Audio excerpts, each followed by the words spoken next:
Hello friend, मैं Anil Sakya YouTube channel study think की online class में आपका स्वागत करता हूं। जैसा कि दोस्तों ये मेरा सेकंड सेशन है और मैं आपके लिए लेकर आया हूं practice set. SI, SSC, GD constable, लेखपाल और टेट जैसी परीक्षाओं को ध्यान में रखते हुए मैंने ये प्रैक्टिस सेट चूज किया है। बड़े ही महत्वपूर्ण क्वेश्चन है जो बिल्कुल एग्जाम ओरिएंटेड है। आप लोग अगर इसको ध्यान से पढ़ते हैं तो आपके पेपर में बहुत सारे क्वेश्चन बिल्कुल सेम टू सेम मिलेंगे आपको। तो आप अगर ध्यान से पढ़ेंगे तो यहाँ आपको बहुत कुछ सीखने को मिलेगा। हर ऑप्शन को डिटेल में एक्सप्लेन भी किया जाएगा। तो चलिए दोस्तों, हम बिना किसी टाइम को वेस्ट करते हुए चलते हैं अपने बोर्ड पर। तो पहला क्वेश्चन आपके सामने है, बनारस हिंदू विश्वविद्यालय की स्थापना किसने की थी? बाल गंगाधर तिलक, जवाहरलाल नेहरू, सर सैयद अहमद, पंडित मदन मोहन मालवीय। तो इसमें ऑप्शन है आपका पंडित मदन मोहन मालवीय। इन्होंने बनारस हिंदू विश्वविद्यालय की स्थापना की थी और ये स्थापना जो की थी वो हुई थी, बनारस हिंदू विश्वविद्यालय की स्थापना इन्होंने की थी 1916 में। और उस समय इसका नाम था हिंदू काशी विश्वविद्यालय। हिंदू काशी विश्वविद्यालय के नाम से इसकी स्थापना की थी। ठीक है, तो पंडित मदन मोहन मालवीय ने हिंदू काशी विश्वविद्यालय की स्थापना 1916 में की थी, जो अब बनारस हिंदू विश्वविद्यालय के नाम से जाना जाता है। बनारस जो अब एक केंद्रीय विश्वविद्यालय भी है। चलिए अब हम आते हैं सर सैयद अहमद। इन्होंने अलीगढ़ मुस्लिम विश्वविद्यालय की स्थापना की थी। अलीगढ़ मुस्लिम विश्वविद्यालय की स्थापना सर सैयद अहमद खान ने की थी। अब जवाहरलाल नेहरू के बारे में आप जानते हैं, ये देश के प्रथम प्रधानमंत्री हैं। ठीक है, आपसे पूछ लिया जाता है देश के प्रथम प्रधानमंत्री कौन है, तो देश का प्रथम प्रधानमंत्री जवाहरलाल नेहरू थे। और यहाँ से एक बहुत महत्वपूर्ण क्वेश्चन किया जाता है, वो है लाहौर अधिवेशन की अध्यक्षता। क्या है? लाहौर अधिवेशन जो हुआ था कांग्रेस का, उसकी अध्यक्षता जवाहरलाल नेहरू ने ही की थी। और ये कब हुआ था? 1929 में। तो लाहौर अधिवेशन 1929 में हुआ था। ये जो है इसकी अध्यक्षता जवाहरलाल नेहरू ने ही की थी। ठीक है, और इसमें पूर्ण स्वराज की मांग भी हुई थी। पूर्ण स्वराज की मांग इसी में हुई थी, लाहौर अधिवेशन में। ठीक है, तो इन चीज़ों को याद रखिएगा। आपके सभी महत्वपूर्ण क्वेश्चन है। देश का पहला प्रधानमंत्री कौन था? तो जवाहरलाल नेहरू थे। लाहौर अधिवेशन की अध्यक्षता किसने की थी? तो जवाहरलाल नेहरू ने की थी। किस सन में की थी हुआ था ये अधिवेशन? तो 1929 में हुआ था। पूर्ण स्वराज की मांग कहाँ से हुई थी, किस अधिवेशन में हुई थी? तो ये लाहौर अधिवेशन में हुई थी।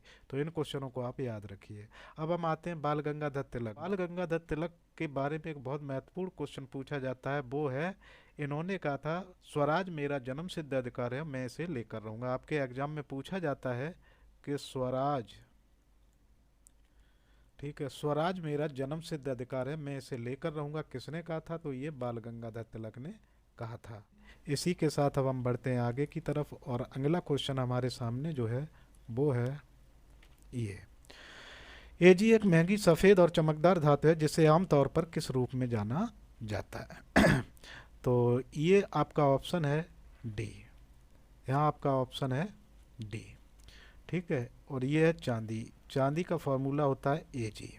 ठीक है, चांदी। चांदी के बारे में अगर आप जानना चाहते हैं तो चांदी, और ये पारा, पारा को हम कहते हैं एच जी, और ये निकल, निकल का होता है एन आई, और एल्युमिनियम का ए एल। ठीक है, अब थोड़ा थोड़ा सा इसके बारे में जानते हैं। चांदी जो है, यहाँ से एक क्वेश्चन बहुत अच्छा पूछा जाता है और अक्सर आपकी एग्जाम में आता है। वो क्वेश्चन है कि विद्युत की सबसे अच्छी सुचालक धातु कौन सी है?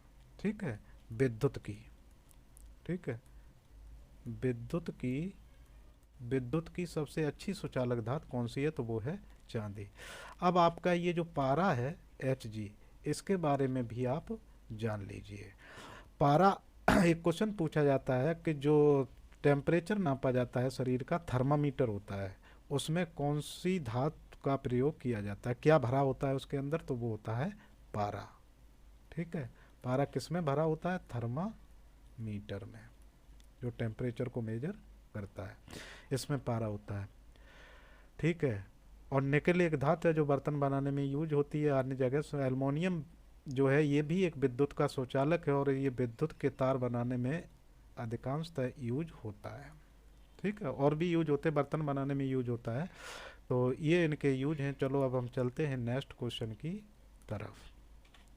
और नेक्स्ट क्वेश्चन आपको हमारे सामने है, वो है ये, निम्नलिखित में कौन हिंदुस्तानी शास्त्रीय संगीत की प्रसिद्ध गायक हैं। तो देखिए यहाँ पे आते हैं शुभा मुद्गल, जो पहला ऑप्शन है आपका शुभा मुद्गल, ये भारतीय शास्त्रीय संगीत की प्रसिद्ध गायक रही थी। तो चलिए स्टैटिक क्वेश्चन था, अब हम चलते हैं आगे की तरफ। और नेक्स्ट क्वेश्चन जो आपके सामने है,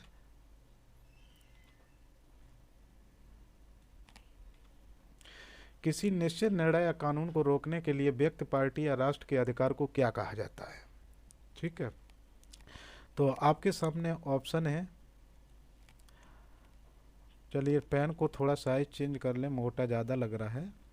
चलिए ठीक है, तो किसी निश्चित निर्णय या कानून को रोकने के लिए व्यक्ति, पार्टी या राष्ट्र के अधिकार को क्या कहा जाता है, अधिकार, vote, veto, power of attorney. तो आपका ऑप्शन सी सही है, वीटो पावर। ठीक है, ये वीटो पावर होती है। सबसे पहले हम जानते हैं वीटो। ठीक है, वीटो एक लैटिन भाषा का शब्द है, वो जिसका अर्थ होता है मैं अनुमति नहीं देता। तो ये जो वीटो पावर जिसके पास होती है, अक्सर ये दी किससे जाती है, किसी इंस्टीट्यूट या किसी संस्था का जो चीफ होता है, जो निर्णय लेता है, उसको दी जाती है। हमारे यहाँ राष्ट्रपति के पास वीटो पावर होती है। कहाँ होती है, राष्ट्रपति के पास, और राज्य में राज्यपाल के पास होती है। ठीक है, इन दोनों के पास वीटो पावर होती है। होती क्यों है, विधेयक जो होता है दोनों सदनों में पारित होने के बाद राष्ट्रपति के पास जब जाता है, अगर राष्ट्रपति उस पर अनुमति दे देता है तो वो बन जाता है कानून। ठीक है, तो राष्ट्रपति को अगर लगता है कि ये इसमें कुछ मिस्टेक है, इसको अनुमति नहीं देनी चाहिए, तो वो वीटो पावर का यूज करके और इस पे अनुमति नहीं देता है, और वो विधेयक फिर कानून नहीं बन पाता है। तो ये वीटो पावर इस तरीके से यूज होती है। राज्यपाल के पास भी वीटो पावर होती है, लेकिन वो राष्ट्रपति से थोड़ा कम होती है। तो चलिए अब इसी के बाद हम चलते हैं नेक्स्ट क्वेश्चन पे। और नेक्स्ट क्वेश्चन आपके सामने है ये, सोडियम हाइड्रोक्साइड का उपयोग नहीं किया जाता है साबुन बनाने में, समाचार पत्र बनाने में, धातु का क्षय होने में और अचार बनाने में। तो सोडियम हाइड्रोक्साइड का जो उपयोग होता है वो अचार बनाने में नहीं किया जाता है, क्योंकि सोडियम हाइड्रोक्साइड होता है NaOH, सोडियम हाइड्रोक्साइड कहते हैं इसे, और ये होता है कास्टिक सोडा। कौन सा होता है, कास्टिक सोडा। ठीक, सोडियम हाइड्रोक्साइड का फॉर्मूला होता है ये, और ये होता है कास्टिक सोडा। इसका उपयोग होता है पेट्रोलियम को शुद्ध करने में, साबुन बनाने में, कागज बनाने में। ठीक है, ठीक है, कागज निर्माण में भी इसका उपयोग होता है, कपड़ा निर्माण में भी इसका उपयोग होता है। ठीक है, धातु के क्षय होने में भी इसका उपयोग होता है, लेकिन अचार बनाने में इसका उपयोग नहीं होता है। साबुन बनाने में भी इसका उपयोग होता है, साबुन बनाने में। तो चलिए दोस्तों, इस तरीके से हमने देखा ये क्वेश्चन। अब हम चलते हैं नेक्स्ट क्वेश्चन की तरफ। और नेक्स्ट क्वेश्चन आपके सामने है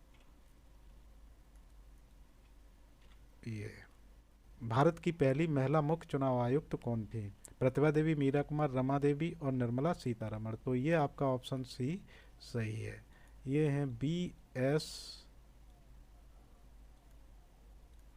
रमा देवी। ठीक है, ये भारत की पहली महिला मुख्य चुनाव आयुक्त थी। अब हम बात करते हैं प्रतिभा देवी सिंह पाटिल।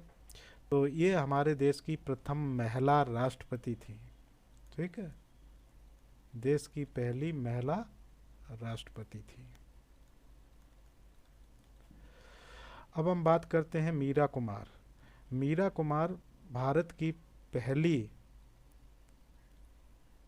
महिला लोकसभा अध्यक्ष थी। ठीक है, लोकसभा की पहली महिला अध्यक्ष जो बनी थी वो यही बनी थी, मीरा कुमार। अब हम बात करते हैं निर्मला सीतारमण। तो ये हमारे देश की पूर्णकालिक रक्षा मंत्री रही हैं। अब जब बात ये आई है तो हम कुछ और नामों के बाद बात करते हैं। तो एक क्वेश्चन आपसे पूछा जाता है, भारत महिला प्रधानमंत्री, महिला प्रधानमंत्री कौन थी? तो वो थी इंदिरा गांधी। ठीक है, महिला प्रधानमंत्री इंदिरा गांधी थी। भारत की पहली महिला राज्यपाल, भारत की पहली महिला राज्यपाल, तो वो कौन थी? वो थी सरोजनी नायडू, सरोजनी नायडू।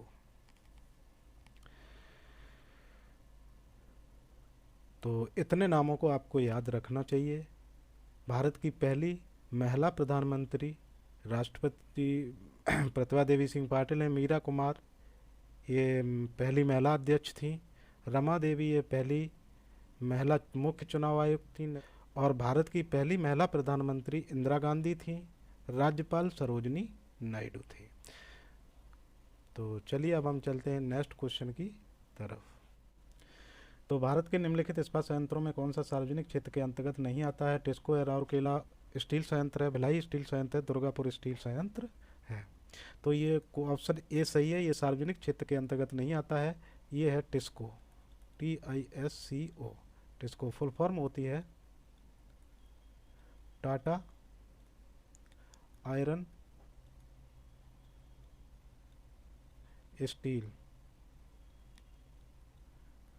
कारपोरेशन। ठीक है, हिंदी में कहते हैं टाटा स्टील संयंत्र।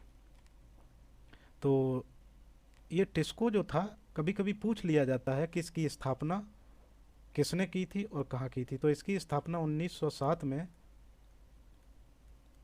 जमशेद टाटा जी ने की थी। और ये कहाँ की थी? इसकी स्थापना झारखंड के जमशेदपुर में हुई थी। इन्हीं के नाम पर यहाँ पे एक शहर बसा दिया गया, जमशेदपुर। पहले इसको टाटा नगर के नाम से जाना जाता था, यहीं पर इसकी स्थापना की गई थी। तो टिस्को जो है एक प्राइवेट कंपनी है, ये सरकारी कंपनी नहीं है। अब हम जान लेते हैं राउरकेला स्टील संयंत्र। तो राउरकेला आपका स्टील संयंत्र जो है ये उड़ीसा में स्थित है। कहाँ है? राउरकेला जो इस्पात संयंत्र है ये आपकी स्थापना उड़ीसा में हुई थी। देखिए दोस्तों, हुआ क्या था, जब देश आज़ाद हुआ तो उस समय यहाँ पे कोई भी बड़ा कारखाना या उद्योग धंधे नहीं थे। तो सरकार ने सबसे पहले, जिसे अर्थव्यवस्था का आधार भी कहा जाता है, स्टील, इसको बनाने के लिए 3 कारखानों की स्थापना की थी, जो एक ही साल 1956 में लगाए गए थे। उसमें ये 3 कारखाने बनाए थे सरकार ने। राउरकेला स्टील संयंत्र जो उड़ीसा में था, भिलाई स्टील संयंत्र जो छत्तीसगढ़ में था, दुर्गापुर स्टील संयंत्र जो पश्चिम बंगाल में था। तो यहाँ से आपको सीधा सीधा पूछ लिया जाता है कि राउरकेला स्टील संयंत्र कहाँ पे है? तो ये है उड़ीसा में। कहाँ है? उड़ीसा में। और कभी कभी यहाँ से क्वेश्चन और पूछा जाता है कि जो राउरकेला स्टील संयंत्र है और ये उड़ीसा में स्थित है, ये किसके सहयोग से बना था? तो ये बना था जर्मनी के सहयोग से। ठीक है। दूसरा है भिलाई स्टील संयंत्र कहाँ पे है? तो ये आपका है छत्तीसगढ़ में। ठीक है। इससे पूछा जाता है कि ये किसके सहयोग से बना था? तो ये बना था सोवियत संघ। उस समय रूस का नाम क्या था? सोवियत संघ। इन सब की स्थापना 1956 में हुई थी। दूसरा क्वेश्चन पूछा है दुर्गापुर स्टील संयंत्र कहाँ पे है? तो ये आपका है पश्चिम बंगाल में। ठीक है। किसके सहयोग से हुआ था? तो ये हुआ था ब्रिटेन के सहयोग से इसका निर्माण किया गया था। तो इतना आपको इस क्वेश्चन में याद रखना है। चलिए अब हम चलते हैं नेक्स्ट क्वेश्चन की तरफ। और नेक्स्ट क्वेश्चन आपके सामने ये रहा। द ओरिजिन ऑफ स्पीच पुस्तक किसके द्वारा लिखी गई थी? द ओरिजिन ऑफ स्पीसीज पुस्तक किसके द्वारा लिखी गई थी? तो Louis Pasteur, James Watson, Charles Robert Darwin, John goodwill. तो इसमें ऑप्शन आपका सी सही है, रॉबर्ट डार्विन। डार्विन के द्वारा ये पुस्तक लिखी गई थी, द ओरिजिन ऑफ स्पीसीज। और डार्विन से एक और क्वेश्चन बनता है, पूछ लिया जाता है, डार्विन का सिद्धांत किसने दिया था? ठीक है, तो डार्विन का सिद्धांत इन्होंने ही दिया था, चार्ल्स डार्विन ने। अक्सर पूछ लिया जाता आपको, ये संबंध किससे संबंध था इसका? तो इसका जैव विकास से संबंध था, यानी इसका मतलब है जीवन की उत्पत्ति कैसे हुई और उसका विकास कैसे हुआ। इससे संबंधित सिद्धांत को डार्विनवाद का सिद्धांत कहते हैं, जिसे चार्ल्स डार्विन ने दिया था। अब हम बात करते हैं लुई पास्चर पे। लुई पास्चर से एक बहुत ही महत्वपूर्ण क्वेश्चन पूछा जाता है, वो है रेबीज का टीका। आपकी एग्जाम में पूछ लिया जाता है, रेबीज के टीके की खोज किसने की थी? तो वो लुई पास्चर ने की थी। दूसरा है पाश्चराइजेशन। क्या है? पाश्चराइजेशन। ये पाश्चराइजेशन की तकनीक जो थी वो भी इन्होंने ही दी थी। और ये पाश्चराइजेशन क्या होता है? देखिए, दूध को स्टोर करने के लिए हम इसका पाश्चराइजेशन करते हैं। ये प्रक्रिया है जिसमें दूध को 70 से 72 डिग्री सेंटीग्रेड पर गर्म करके उसके तुरंत ठंडा करके फिर उसको स्टोर कर दिया जाता है, फिर वो खराब नहीं होता। इस तकनीक को कहते हैं पाश्चराइजेशन। इस तकनीक का निर्माण किया था लुई पास्चर ने और रेबीज के टीके की खोज की थी। तो यहाँ से ये दो क्वेश्चन आप हमेशा याद रखिए। और इस पुस्तक का नाम किसने दिया था? चलिए अब हम चलते हैं नेक्स्ट क्वेश्चन की तरफ। तो नेक्स्ट क्वेश्चन आपके सामने ये रहा, कथकली किस राज्य का नृत्य है? केरल, कर्नाटक, आंध्र प्रदेश और तमिलनाडु। तो दोस्तों ये नाम है केरल। कथकली किस राज्य का नृत्य है? तो ये केरल का नृत्य है। इस बात को आप याद रखिए। अगर आपसे पूछा, अब बात हो गई नृत्य की, तो कुछ नृत्य ऐसे होते हैं जिन्हें आप याद रखना चाहिए। कर्नाटक का एक नृत्य है जो अक्सर आपकी एग्जाम में पूछ लिया जाता है, वो है यक्षगान। यक्षगान कहाँ का लोक नृत्य है? तो वो कर्नाटक का है। आंध्र प्रदेश से एक और लोक नृत्य पूछा जाता है जो बहुत ही महत्वपूर्ण है, अक्सर आपकी एग्जामों में दिखाई देता है, वो है कुचिपुड़ी। ठीक है, इसको याद रखिए। एक और यहाँ से पूछा जाता है, केरल का ही है, वो है ओणम। ठीक, अब एक और पूछा जाता है भरत नाट्यम। ठीक है, ये लोक नृत्य कहाँ का है? तो ये है आपका तमिलनाडु का। इसे याद रखिएगा, तमिलनाडु का। ठीक है, और एक और पूछा जाता है बिहू। इसको बहुत सावधानी से याद रखिएगा, ये है असम का। मैक्सिमम इनसे आपका क्वेश्चन बन जाता है, तो इनको याद रखिएगा। चलिए अब हम चलते हैं नेक्स्ट क्वेश्चन की तरफ। और नेक्स्ट क्वेश्चन ये रहा आपके सामने, चार मीनार कहाँ स्थित है? सिकंदराबाद, मुंबई, पणजी और हैदराबाद। तो चार मीनार आपकी स्थित है हैदराबाद में और इसे बनवाया था कुली कुतुब शाह ने। ठीक है, कुली कुतुब शाह ने इसको बनवाया था। कब बनवाया था? तो ये बनवाया था 1591 में। ठीक है, 1591 कुली कुतुब शाह ने जो है हैदराबाद में चार मीनार की स्थापना करवाई थी। और सिकंदराबाद की बात करें तो यहाँ पे जो है सिकंदराबाद आगरा के पास है, जहाँ पे अकबर का वो है मकबरा है। और आगरा के पास में भी आगरा के पास में ही एक जगह है, ठीक है, उसका नाम है फतेहपुर सीकरी। फतेहपुर सीकरी, इसको याद रखिएगा। यहाँ पे सलीम चिश्ती नामक सूफी संत रहते थे। कहा जाता है उनके ही आशीर्वाद से अकबर को बेटा पैदा हुआ था। ठीक है, जिसका नाम उसने उन्हीं के नाम पर सलीम रखा था। तो बाद में इन्होंने फतेहपुर सीकरी में जाके अपनी राजधानी भी बनाई उसे, और वहाँ बहुत सारे निर्माण कार्य कराए थे। तो फतेहपुर सीकरी को याद रखिए, आगरा में स्थित है और ये अकबर से संबंधित है। सिकंदराबाद को भी याद रखिए। चलिए अब हम चलते हैं नेक्स्ट क्वेश्चन की तरफ। और नेक्स्ट क्वेश्चन ये रहा आपके सामने, भारत और श्रीलंका कौन सी जल संधि को अंग्रेजी में स्ट्रीट कहते हैं, अलग करती है? जिब्राल्टर स्ट्रीट है, बेरिंग स्ट्रीट है, हरमुज स्ट्रीट है और पाक है। तो भारत और श्रीलंका को जो अलग करती है उस स्ट्रीट का नाम है पाक जल संधि। ठीक है, तो पाक जल संधि भारत और श्रीलंका को अलग करती है। अब आती है जिब्राल्टर जल संधि। हमारा जल संधि पे बात करते हैं। तो जिब्राल्टर जल संधि है, सबसे पहली बात जल संधियाँ होती क्या हैं? दो जलीय भागों को जोड़ने वाला जो सकरा भाग होता है, जैसे ये दो जलीय भाग हैं, बड़े जलीय भाग हैं, जैसे हम कह सकते हैं समुंदर हैं, इनको आपस में जोड़ने वाला एक पतला सा नाला होता है जिसे हम कहते हैं जल संधि। क्या कहते हैं? जल संधि। या इसको हम अंग्रेजी में कहते हैं स्ट्रीट। क्या कहते हैं? स्ट्रीट। ठीक है, अंग्रेजी में कहते हैं। तो इनको मिलाने वाली जल संधियाँ होती हैं। ये जल संधियाँ दो स्थानों को अलग करती हैं, आपस में दो स्थानों के बीच होती हैं, और दो जलीय भागों को आपस में मिलाती हैं। तो आपको दोनों चीज़ जाननी है। तो हम आते हैं जिब्राल्टर जल संधि। ठीक है, सबसे पहली बात, ये अलग किस किस के बीच में है? तो ये स्पेन और स्पेन, ये कहाँ है? ये यूरोप में है। कहाँ है? यूरोप में। और मोरक्को, मोरक्को देश के बीच में पाई जाती है। और मोरक्को कहाँ का है? ये अफ्रीका का देश है, अफ्रीका। और ये ठीक है, तो इतना जान गए। दूसरा बात, किन दो जलीय भागों को जोड़ती है? तो ये जोड़ता है अटलांटिक, ठीक, अटलांटिक और भूमध्य सागर को। अटलांटिक और भूमध्य सागर को ये आपस में जोड़ते हैं, और स्पेन और मोरक्को के बीच में। चलिए अब हम बात करते हैं बेरिंग स्ट्रीट की।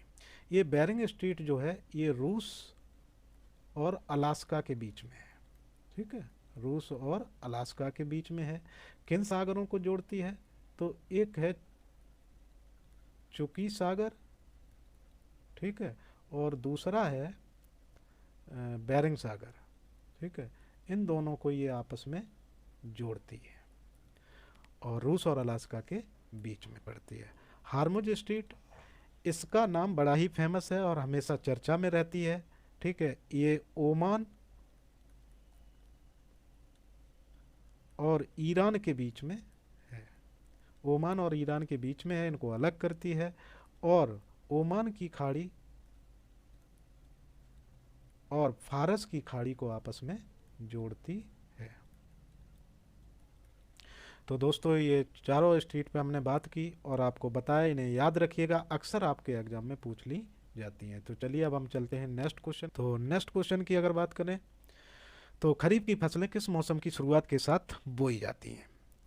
तो दोस्तों खरीफ की फसलों को समझने से पहले हम थोड़ा डिटेल में जाते हैं।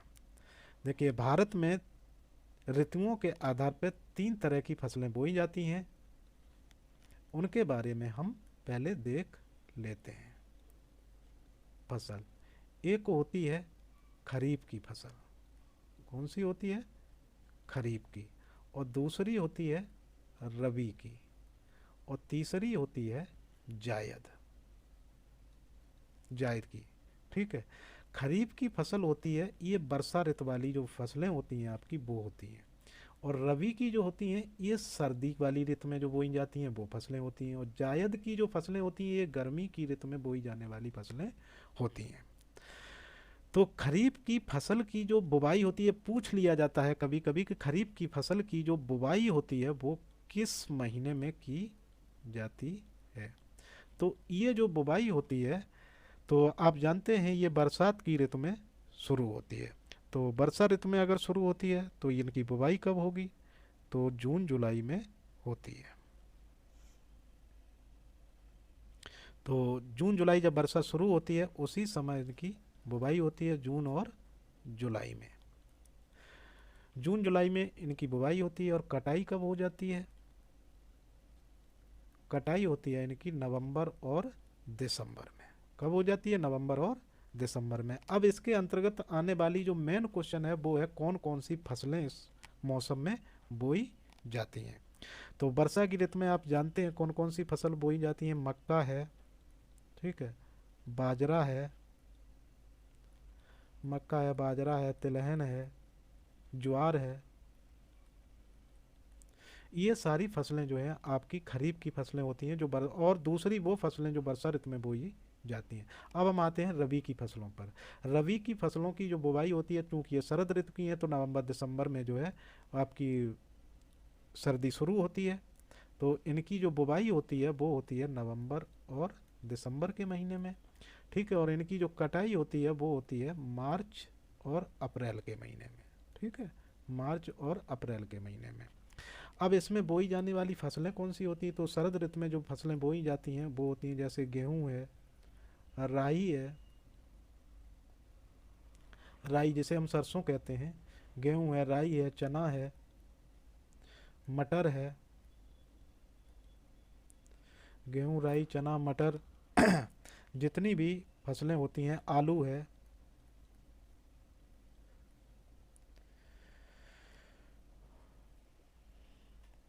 तो ये सारी फसलें जो हैं ये रबी के मौसम में, रबी की फसलों में बोई जाती है। अब जायद ये गर्मी में शुरू होती है, तो गर्मी की शुरुआत कहाँ से होती है, मार्च और अप्रैल में। तो इनकी बुवाई जो होती है वो मार्च और अप्रैल में होती है। ठीक है, और इनकी कटाई जो होती है वो हो जाती है जून और जुलाई में। कब हो जाती है, जून और जुलाई में। अब इसके अंतर्गत जो फसलें आती हैं, गर्मी वाली फसलें आती हैं, जैसे आपने देखा है खरबूजा है, खरबूजा है, तरबूजा है, ककड़ी है। इस तरह की फसलें जो होती हैं जो गर्मी के मौसम में बोई जाती हैं। तो यहाँ से इतनी चीज़ें अगर आपको पता हैं तो यहाँ से क्वेश्चन कई बन जाते हैं। मेन क्वेश्चन जो बनता है वो बनता है खरीफ की फसलें। ठीक है, खरीफ में कौन सी फसलें बोई जाती हैं आपको पूछ लिया जाता है। मक्का, बाजरा, तिलहन, ज्वार, कोई भी एक फसल दे देंगे। धान होता है, ठीक है, धान भी होता है इसी फसल में। तो आपको पूछ लिया जाएगा कि धान किस फसल में बोया जाता है। ठीक है, तो खरीफ में, रबी की, तो इन्हें याद कर लीजिए। अब हम चलते हैं नेक्स्ट क्वेश्चन की तरफ, और नेक्स्ट क्वेश्चन है आपके सामने ये। सबसे बड़ा नदी द्वीप माजुली निम्नलिखित में से किस नदी में स्थित है। तो अगर हम क्वेश्चन की बात करें तो इसका आंसर तो सिर्फ है नदी द्वीप ब्रह्मपुत्र नदी में स्थित है। माजुली द्वीप ब्रह्मपुत्र नदी में स्थित है। अब यहाँ से एक क्वेश्चन और बनता है कि विश्व का सबसे बड़ा नदी द्वीप कौन सा है दोस्तों, तो वो द्वीप है माजुली, याद कर लीजिएगा। ठीक है, विश्व का सबसे बड़ा नदी द्वीप माजुली है, जो भारत में ब्रह्मपुत्र नदी के अंदर बना हुआ है। ठीक है, माजुली द्वीप है। अब अगर बात आ गई तो हम चर्चा करते हैं नदियों के बारे में। ठीक है, नर्मदा नदी ये आपकी कहाँ से निकलती है, पहले यही पूछ लिया जाता है कि नर्मदा नदी निकलती कहाँ से है, तो ये अमरकंटक से निकलती है। और ये अमरकंटक कहाँ है, मध्य प्रदेश में अमरकंटक की पहाड़ियों से निकलती है। दूसरी बात है, यहीं से क्वेश्चन पूछा जाता है कि भ्रंश घाटी में कौन सी नदी बहती है। तो देखिए, भ्रंश घाटी में नर्मदा और ताप्ती, कौन सी, नर्मदा और ताप्ती, ये दोनों नदियां जो हैं भ्रंश घाटी में बहती हैं। और अन्य नदियों की अपेक्षा सारी नदियां पश्चिम से पूरब की तरफ बहती हैं, जबकि ये नदी जो है वो पूरब से पश्चिम की तरफ बहती हुई अरब सागर में गिरती हैं, जबकि अन्य सभी नदियां पश्चिम से पूरब की ओर बहती हुई बंगाल की खाड़ी में गिरती हैं। तो इसलिए यहाँ से ये क्वेश्चन महत्वपूर्ण हो जाता है कि भ्रंश घाटी में कौन सी नदी बहती है, नर्मदा और ताप्ती। दूसरी बात, ये दोनों नदियाँ ही डेल्टा नहीं बनाती हैं, ऐश्वर्य का निर्माण करती हैं। ठीक है, इसके बारे में पिछले वीडियो पे हम चर्चा कर चुके हैं, ऐश्वर्य और डेल्टा के बारे में। ठीक है, तो यहाँ से भी क्वेश्चन बनता है, ये नदियाँ ऐश्वर्य, तो ये दोनों नदियाँ बड़ी महत्वपूर्ण हैं, इनके बारे में जान लीजिए। अब हम बात करते हैं कावेरी नदी। पहला क्वेश्चन यहाँ से बनता है कि दक्षिणी भारत की गंगा किसे कहा जाता है, तो वो है कावेरी नदी। ठीक है, दक्षिणी भारत की गंगा इसी को कहा जाता है। दूसरी बात, कावेरी नदी कहाँ से निकलती है, तो ये कर्नाटक की ब्रह्मगिरी पहाड़ियों से निकलती है। कहाँ से निकलती है, कर्नाटक से। और कौन सी है, तो वो ब्रह्मगिरी की पहाड़ियाँ हैं, ब्रह्मगिरी की पहाड़ियों से निकलती है। तो चलिए, यहाँ से ये महत्वपूर्ण क्वेश्चन था इसलिए हमने चर्चा की। दूसरी बात है ब्रह्मपुत्र नदी, इस नदी के बारे में जान लीजिए और यही आपका आंसर भी है, ब्रह्मपुत्र नदी।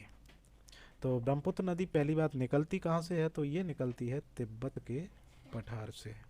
ये तिब्बत के पठार से निकलती है, और तिब्बत के पठार में एक जगह है मान सरोवर, तिब्बत के पठार मान सरोवर से ये निकलती है। ठीक है, और इसके नामों का बड़ा चर्चा है, नामों से कई सारे क्वेश्चन बनते हैं। तो ये तिब्बत के मानसरोवर से निकलकर पश्चिम से पूरब की दिशा में बहती है और ये चीन में बहती है। चीन में इसका नाम है सांगपो। चीन में इसको सांगपो के नाम से जाना जाता है। फिर ये आती है भारत के अरुणाचल प्रदेश में प्रवेश करती है और भारत के अरुणाचल प्रदेश में भारत के अरुणाचल प्रदेश में इसका नाम हो जाता है देहांग। क्या हो जाता है? देहांग नदी के नाम से जानते हैं। अरुणाचल के बाद फिर ये प्रवेश करती है असम में। कहाँ प्रवेश करती है? असम में। असम में इसका नाम ब्रह्मपुत्र हो जाता है। फिर असम में बहती हुई, यहीं असम में ये माजुली द्वीप बनाती है। असम के बाद ये एंटर करती है आपके बांग्लादेश में। कहाँ पे? बांग्लादेश में।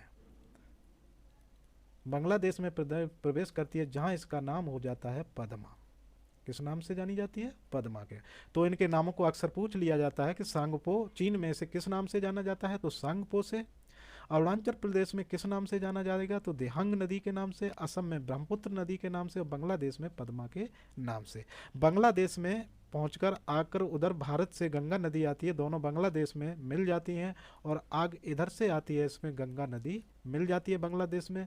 आगे चलकर इसमें मेघना नामक नदी मिलती है और बाद में इसका नाम मेघना पड़ जाता है और जाके ये बंगाल की खाड़ी में मिल जाती है। तो ब्रह्मपुत्र नदी के बारे में इतनी बातें आपको याद रखनी है, नामों को आप याद रखिए। दूसरी बात आती है गोदावरी नदी। ठीक है, गोदावरी नदी ये आपके नासिक से निकलती है। कहाँ से निकलती है? नासिक से। नासिक में एक जगह है त्रयंबक। ठीक है, यहाँ से ये नदी निकलती है और पूरब की ओर प्रस्थान करती है और बंगाल की खाड़ी में आके ये डेल्टा बनाती है। तो गोदावरी नदी के बारे में एक क्वेश्चन पूछा जाता है, ये दक्षिण भारत की नदी है। पूछा जाता है दक्षिण भारत की सबसे लंबी नदी, दक्षिण भारत की सबसे लंबी नदी कौन सी है? सबसे लंबी नदी, तो वो है गोदावरी। ठीक है, दक्षिण भारत की सबसे लंबी नदी गोदावरी नदी है और ये नासिक से निकलती है। चलिए इसी के साथ अब हम बढ़ते हैं नेक्स्ट क्वेश्चन की तरफ और नेक्स्ट क्वेश्चन है आपके सामने ये। अब हम आ गए हैं नेक्स्ट क्वेश्चन पे। अगस्त 1858 में ब्रिटिश संसद ने एक अधिनियम पारित किया था जिसने कंपनी के शासन को समाप्त कर दिया। इसे कौन सा अधिनियम एक्ट कहा गया? तो दोस्तों इसको कहा गया भारत सरकार अधिनियम। क्या कहा गया? भारत सरकार अधिनियम। 1858 के जो ये एक्ट आया था, इसके और भी चीज़ें हैं जिन्हें आप याद कर लीजिए। वैसे क्वेश्चन में ही सब बता दिया गया। इसने क्या किया था? इसने भारत में कंपनी के शासन को समाप्त कर दिया था और अब ये शासन ब्रिटिश संसद यानी ब्रिटिश क्राउन के हाथों में चला गया था। अब इस शासन को ब्रिटिश संसद देख रही थी। पहले ये सिर्फ कंपनी का शासन था, कंपनी चला रही थी। ठीक है, तो पहला काम तो यही आपसे क्वेश्चन पूछा जाता है कि भारत में कंपनी के शासन को समाप्त कर संसद और सत्ता जो है वो ब्रिटिश संसद के हाथों में सौंप दी गई थी। कौन से एक्ट से हुआ था? तो 1858 में भारत सरकार एक्ट के द्वारा हुआ था। तो इस एक्ट में दूसरा जो काम हुआ था, गवर्नर जनरल के पद को वायसराय के नाम से जाना जाने लगा, यानी गवर्नर जनरल का पद इसको यहाँ पे कहेंगे कि हम समाप्त कर दिया गया था और अब गवर्नर जनरल के पद को वायसराय के नाम से जाना जाने लगा। तो बात आती है भारत का पहला वायसराय कौन बना था? तो वो बने थे लॉर्ड कैनिंग। लॉर्ड कैनिंग, इनके बारे में हम और बताते हैं। देखिए, तो गवर्नर जनरल जो यहाँ से क्वेश्चन पूछा जाता है, भारत का अंतिम गवर्नर जनरल कौन था? तो वो कौन थे? Lord Canning. या फिर क्वेश्चन यहाँ से बनता है, भारत का अंतिम गवर्नर जनरल और पहला वायसराय कौन था? तो वो था लॉर्ड कैनिंग। तो यहाँ से इस क्वेश्चन को आप समझ लीजिए। अब हम चलते हैं नेक्स्ट क्वेश्चन की तरफ। अगर यहाँ से वैसे क्वेश्चन तो और बनते हैं, अगर हम चर्चा करें, वीडियो थोड़ा लंबा होगा लेकिन हम चर्चा करते हैं। देखिए हुआ क्या था, जब भारत पे कंपनी का शासन हुआ तो पहले जो अंग्रेजी शासन का चीफ भारत में हुआ करता था उसको नाम दिया गया सबसे पहले गवर्नर। सॉरी, क्या दिया गया था? गवर्नर, ये नहीं है, गवर्नर नाम दिया गया था। फिर इस नाम को बाद में चेंज करके बना दिया गया गवर्नर जनरल। क्या बना दिया गया? Governor general. फिर इस चीफ का नाम बदल के बना दिया गया वाइस राय। तो देखिए, जब अंग्रेजों ने भारत पर कब्जा किया तो वो समय था प्लासी का युद्ध। यहाँ से भी पूछ लेता है, बहुत क्वेश्चन ये आता है, प्लासी का युद्ध कब हुआ था? तो प्लासी का युद्ध आपका हुआ था 1757 में। ठीक है। और इसकी जो नेतृत्व किया था वो किया था लॉर्ड क्लाइव ने। किसने किया था? लॉर्ड क्लाइव ने। ये सारे क्वेश्चन हैं लॉर्ड क्लाइव, ये सारे क्वेश्चन हैं जो सीधे सीधे आपसे पूछ लिए जाते हैं कि प्लासी के युद्ध का नेतृत्व किसने किया था? तो लॉर्ड क्लाइव ने किया था। किस सन में हुआ था? तो 1757 में हुआ था, सॉरी 1757 में हुआ था। तो फिर इन्होंने बंगाल पे अधिकार कर लिया और बंगाल का गवर्नर बनाया गया था लॉर्ड क्लाइव को। तो भारत का पहला गवर्नर अगर पूछा जाए आपसे कौन था, तो वो था लॉर्ड क्लाइव। भारत का पहला गवर्नर कौन था? तो वो था क्लाइव। इसको शॉर्ट में क्लाइव भी कह देते हैं, क्लाइव थे। फिर 1773 में एक एक्ट आया, रेगुलेटिंग एक्ट। रेगुलेटिंग एक्ट, इसको याद रख लीजिए, ये 1773 में आई थी रेगुलेटिंग एक्ट। इसने क्या किया कि गवर्नर जनरल का नाम, वो गवर्नर का नाम बदलकर क्या कर दिया? Governor general. और इसी एक्ट के तहत एक बहुत महत्वपूर्ण क्वेश्चन बनता है, वो बनता है कि भारत में पहला उच्च न्यायालय कहाँ बना था? तो वो बना था कलकत्ता में। कहाँ बना था? कलकत्ता में। किस एक्ट के तहत बना था? तो वो बना था रेगुलेटिंग एक्ट के तहत बना था। कब बना था? इसकी स्थापना 1774 में हुई थी। बोर्ड में जगह नहीं है की गई थी, तो यहाँ से क्वेश्चन पूछा जाता है कलकत्ता में उच्च न्यायालय की स्थापना कब हुई थी। इसके बाद जो पहला गवर्नर जनरल भारत में बना था वो था वारेन हेस्टिंग। यहाँ से क्वेश्चन पूछा जाता है भारत का पहला गवर्नर जनरल कौन था? तो वो थे वारेन हेस्टिंग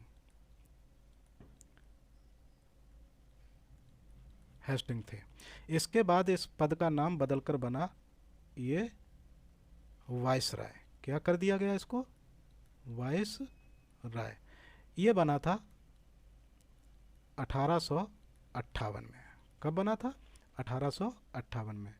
और 1858 का जो एक्ट था, इसी के द्वारा जो है गवर्नर जनरल के पद को समाप्त करके वाइसराय बना दिया गया था। और इसी में कंपनी के शासन को समाप्त कर दिया गया था। और अब शासन ब्रिटिश संसद के हाथों में, यानी क्राउन के हाथों में, वहाँ के राजा के हाथों में पहुँच गया था। ठीक है, ब्रिटिश संसद के हाथों में पहुँच गया था। तो इतनी बातें आपको यहाँ से पता होनी चाहिए। चलिए अब हम चलते हैं नेक्स्ट क्वेश्चन की तरफ। और नेक्स्ट क्वेश्चन आपके सामने रहा ये 16वें नंबर का क्वेश्चन है, जिसमें आपसे कहा गया 2020 में ओलंपिक खेल कहाँ आयोजित किए गए थे? तो इसका ऑप्शन है ए सही, टोक्यो, जो राजधानी है कहाँ की? जापान की। यहाँ इनका आयोजन हुआ था जापान में। दोस्तों एक बात आपको बता दें पहले कि 2020 के जो ओलंपिक खेल हैं इनका आयोजन हुआ है जुलाई 2021 में। क्यों हुआ? कोविड-19 के चलते ये 2020 में हो नहीं पाए, तो इसलिए 2021 में इनका आयोजन किया गया था, जुलाई 2021 में। लेकिन इनको बोला जाता है ओलंपिक खेल 2020 ही। तो अब ये खेल अगर हुआ है तो आपके एग्जाम पर्पज से बहुत महत्वपूर्ण है। इसमें आपको जानना है कि भारत ने कुल कितने पदक जीते। तो भारत ने जो टोटल पदक जीते हैं, टोटल, ठीक है, अवार्ड जीते हैं, उनकी संख्या है 7। साथ में ये जानना जरूरी है कौन कौन सा जीता। तो इसमें एक है गोल्ड, एक क्या है? गोल्ड, जिसको हम हिंदी में कहते हैं स्वर्ण पदक। क्या कहते हैं? स्वर्ण पदक। और 2 हैं रजत पदक, रजत, जिसे अंग्रेजी में कहते हैं सिल्वर। क्या कहते हैं? सिल्वर। और 4 हैं कांस्य पदक, कांस्य, जिसे अंग्रेजी में कहते हैं ब्रॉन्ज। क्या कहते हैं? ब्रॉन्ज। ठीक है। तो इतना आपको पता होना चाहिए। आपसे सीधा सीधा क्वेश्चन पूछा जाएगा कि ओलंपिक 2020 में भारत ने कुल कितने पदक जीते, तो वो थे 7। या पूछ लेगा कितने गोल्ड जीते हैं, तो 1 गोल्ड जीता। या आपसे पूछ लेगा कि जो गोल्ड जीता है वो किसने जीता है, तो उनका नाम है नीरज चोपड़ा। और ये कहाँ के हैं, हरियाणा के रहने वाले हैं। और इनने किस खेल में इसे जीता है, तो खेल का नाम है जेवलिन थ्रो।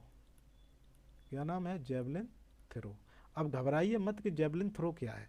जेवलिन थ्रो को हिंदी में कहते हैं भाला फेंक। क्या कहते हैं, भाला फेंक। भाला फेंक में इन्होंने जो है गोल्ड मेडल जीता है। अब ये तो आपको गोल्ड के बारे में पता होना चाहिए। रजत, 2 रजत जीते हैं, इनके नाम बताइए। तो एक है रवि कुमार दहिया। कौन है, रवि कुमार दहिया। और इन्होंने जीता है इसको कुश्ती में, ठीक है। और एक जीता है मीराबाई चानू ने, मीराबाई चानू, ठीक है। इन्होंने किस में जीता है, इन्होंने जीता है वेट लिफ्टिंग में, ठीक है, वेट लिफ्टिंग में। तो इस चीज़ को आपके याद रहना चाहिए। अब यहाँ से कुछ बातें और हैं जिन्हें आपको याद रखना है। वो बातें कौन कौन सी हैं कि देखिए, जो ओलंपिक है ये हर 4 साल बाद होता है। तो अगर 2020 में हुआ, ओलंपिक 2020 हुआ है। हाँ, पहले एक चीज़ और पदकों से ही बता दें, वो है कि एक क्वेश्चन यहाँ से और बन सकता है कि ओलंपिक 2020 में पहले स्थान पर कौन रहा, फर्स्ट पोजीशन पे।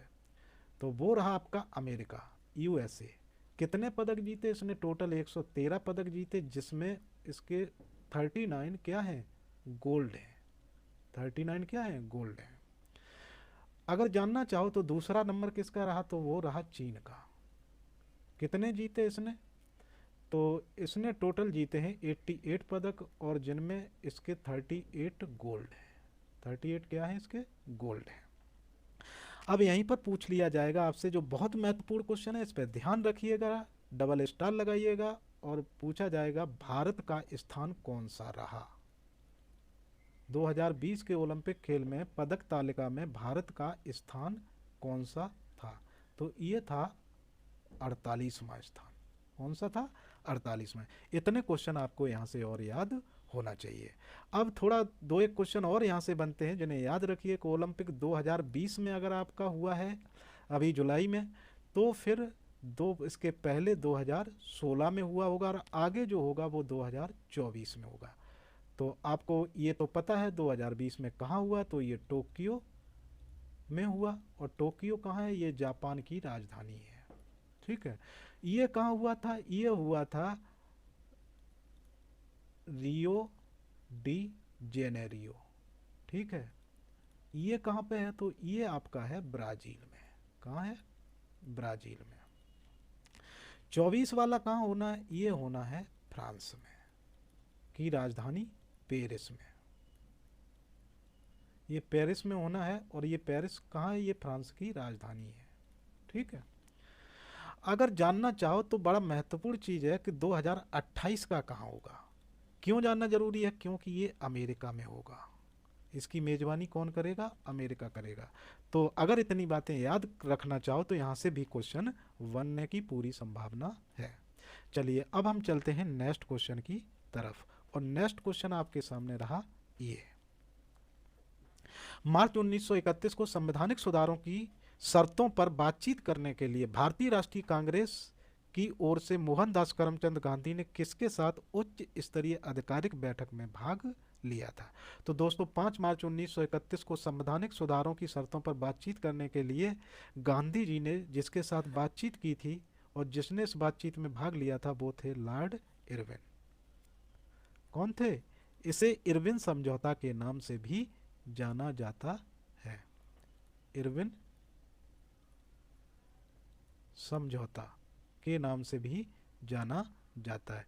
कब ये समझौता हुआ था, तो यहाँ से ये क्वेश्चन पूछता है कि ये समझौता किस तारीख को हुआ, सीधा सीधा लिख देता है। तो वो है 5 मार्च 1931 को हुआ था, ठीक है। दोस्तों हुआ क्या था कि कांग्रेस सरकार ने गांधी के नेतृत्व में ब्रिटिश सरकार के सामने, भारतीय सरकार के सामने कुछ मांगे रखी थी। वो जब उन्होंने नहीं मानी तो इन्होंने कौन सा आंदोलन कर दिया था? सविनय अवज्ञा आंदोलन। सविनय अवज्ञा आंदोलन की शुरुआत कर दी थी। तो सरकार ने फिर मजबूर होकर गांधी जी से बात करने के लिए इरविन को लगाया था। ये अंग्रेज अधिकारी थे, तो इनके साथ इनकी बात हुई थी, जिसे हम कहते हैं इरविन समझौता। और यहाँ से एक क्वेश्चन बनता है कि इरविन समझौते के बाद, गांधी इरविन समझौते के बाद किस आंदोलन को खत्म कर दिया गया था? तो दोस्तों ये सविनय अवज्ञा आंदोलन था, जिसे समाप्त कर दिया गया था। तो इतने क्वेश्चनों को यहाँ से याद रखिए। अब चलते हैं हम नेक्स्ट क्वेश्चन की तरफ, और नेक्स्ट क्वेश्चन है आपके सामने ये।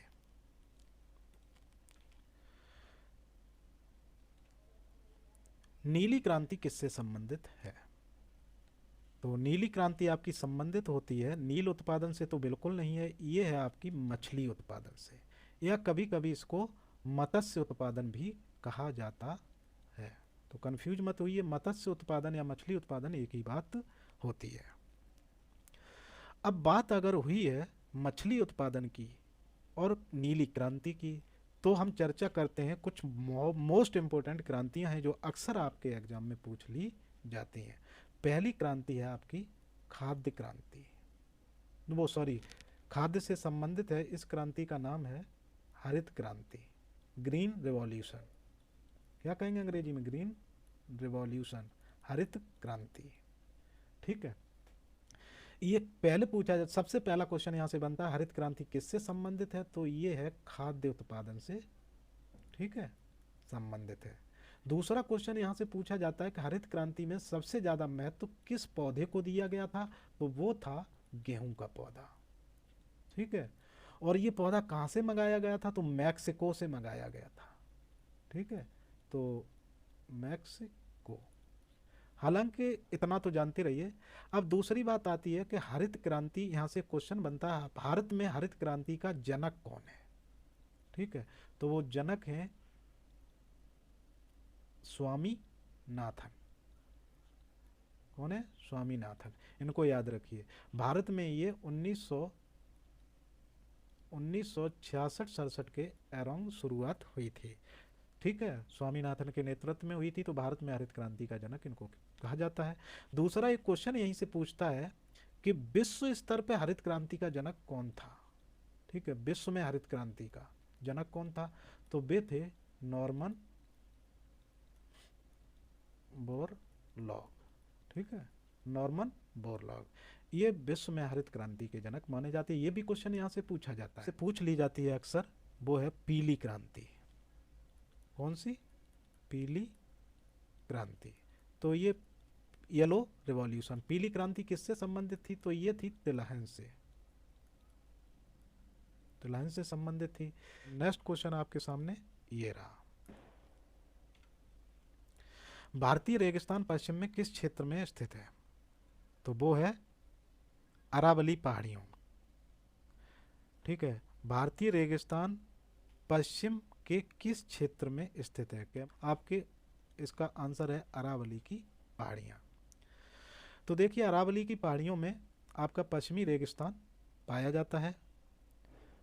तो अब हम बात करते हैं अरावली पहाड़ियों से बनने वाले क्वेश्चन। सबसे पहली बात, ये कहाँ पाई जाती हैं? तो ये पाई जाती हैं आपकी राजस्थान में। कहाँ पाई जाती है? राजस्थान। दूसरा, इनकी सबसे ऊंची चोटी कौन सी है? तो वो है गुरु शिखर। सबसे ऊंची चोटी गुरु शिखर है। यहाँ से क्वेश्चन बनता है विश्व का सबसे पुराना पर्वत अगर पूछा जाए आपसे तो कौन सा है? तो वो है अरावली। ठीक है, अरावली ही है। तो इतने क्वेश्चन यहाँ से याद रखिएगा, अक्सर आपकी एग्जाम में पूछ लिए जाते हैं। नीलगिरी पहाड़ियाँ केरल और तमिलनाडु की सीमा पर हैं। यहाँ नीलगिरी की पहाड़ियों में ही, और इसकी सबसे नीलगिरी की पहाड़ियाँ कहाँ हैं? केरल और तमिलनाडु की सीमा पर।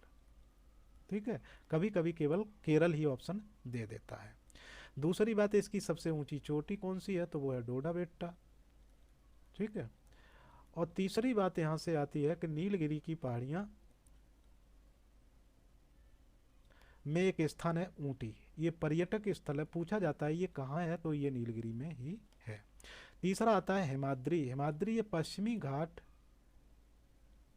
जो पर्वत है आपका, उसको हिमाद्री नाम से भी जाना जाता है। कैमूर की पहाड़ियाँ आपकी मध्य प्रदेश के अंतर्गत पाई जाती हैं। तो चलिए अब इसके बाद हम चलते हैं नेक्स्ट क्वेश्चन पे। नेक्स्ट क्वेश्चन है आपके सामने ये, मानव शरीर की सबसे छोटी हड्डी कौन सी होती है? तो दोस्तों मानव शरीर की जो सबसे छोटी हड्डी होती है वो होती है स्टेपी, जो कहाँ पाई जाती है? ये कान में।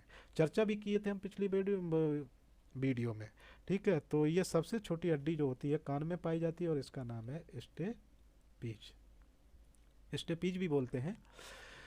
और अब बात आती है कुछ और हड्डियां हैं, इनको भी देख लेते हैं, महत्वपूर्ण हैं जो आपके पेपर में पूछी जाती हैं। कार्पल्स हड्डी कहाँ पाई जाती है? तो ये पाई जाती है हथेली में। ठीक है, अल्ना और रेडियस ये दोनों हड्डियां आपकी पाई जाती हैं हाथ में। अल्ना और रेडियस ये दोनों हड्डियां आपकी हाथ में पाई जाती हैं। तो चलिए इनको याद रखिए। अब चलते हैं हम नेक्स्ट क्वेश्चन की तरफ। और नेक्स्ट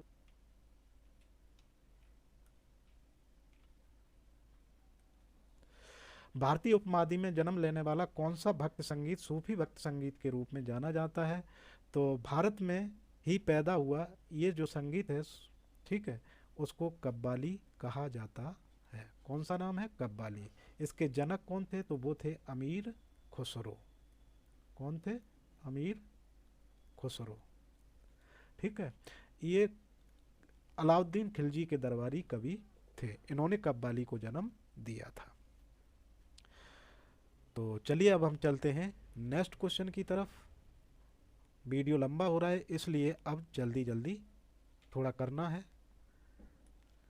तो सत्य के मेरे प्रयोग, माई एक्सपेरिमेंट विद ट्रुथ, आत्मकथा किसकी है? दोस्तों ये आत्मकथा है महात्मा गांधी की।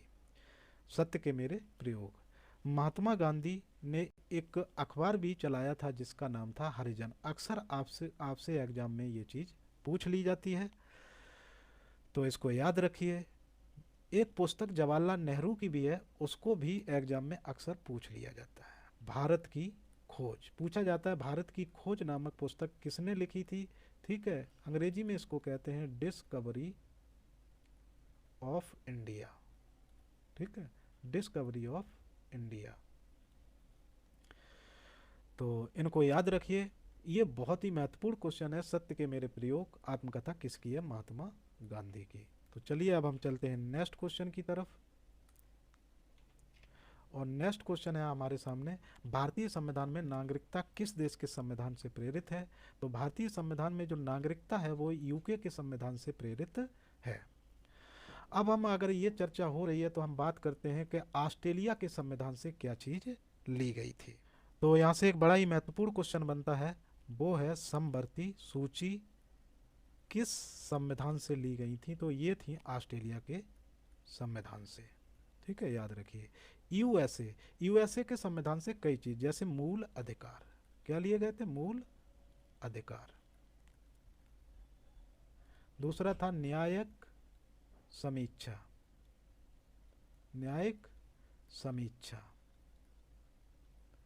राष्ट्रपति पर महाभियोग, राष्ट्रपति पर महाअभियोग।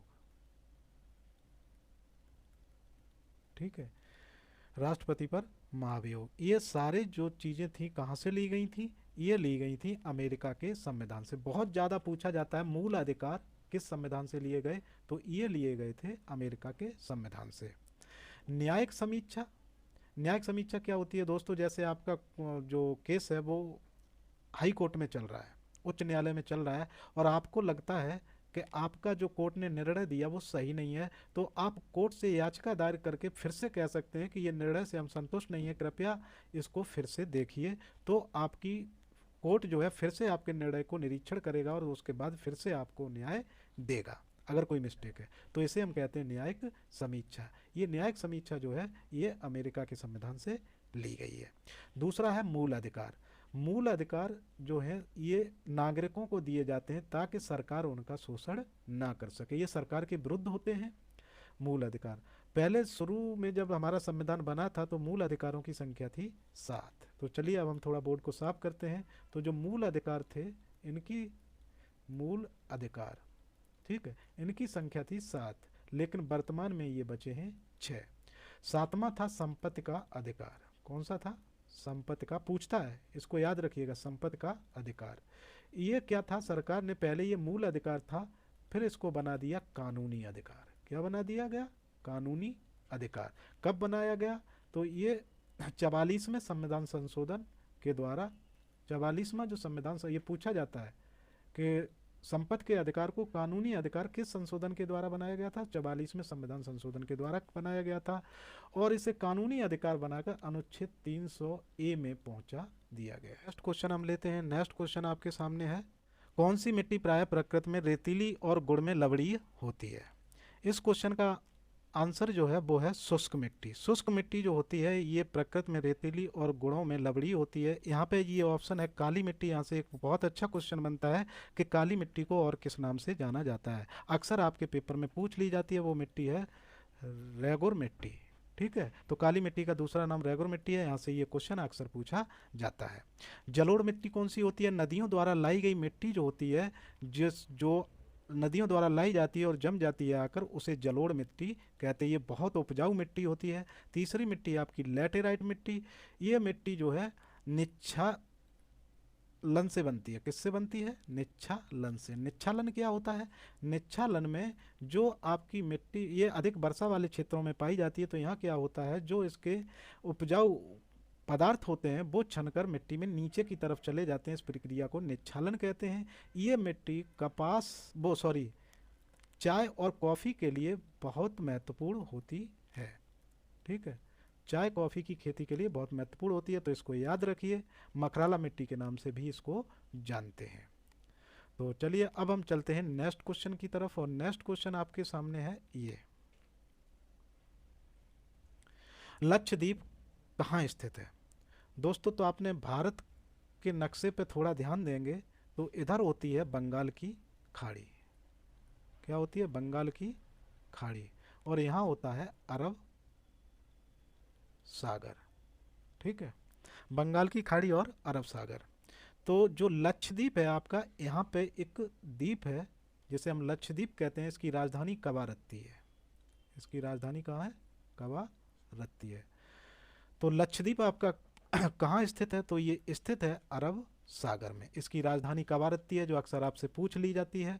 और दूसरा यहाँ से एक बहुत महत्वपूर्ण क्वेश्चन बनता है, वो है लक्षद्वीप किससे बना हुआ है, तो ये प्रवाल का बना हुआ है। प्रवाल द्वीप के नाम से भी इसको जाना जाता है। ये लक्षद्वीप है। एक क्वेश्चन यहाँ से और बनता है कि मिनिकॉय द्वीप और लक्षद्वीप, मिनिकॉय द्वीप लक्षद्वीप से किस चैनल के द्वारा अलग होता है, तो वो है 9 डिग्री चैनल। इसके द्वारा लक्षद्वीप और मिनिकॉय अलग होते हैं। अगर हम बात करें अब यहाँ पे बंगाल की खाड़ी, तो बंगाल की खाड़ी में जो द्वीप है उसे हम कहते हैं अंडमान निकोबार द्वीप समूह। क्या कहते हैं, अंडमान निकोबार द्वीप समूह। अंडमान निकोबार द्वीप समूह ये आपका बंगाल की खाड़ी में स्थित है, और इसकी राजधानी है पोर्ट ब्लेयर। याद रखिए, पूछ लिया जाता है। तो चलिए दोस्तों, इसी के साथ अब हम अपना सेशन समाप्त करते हैं।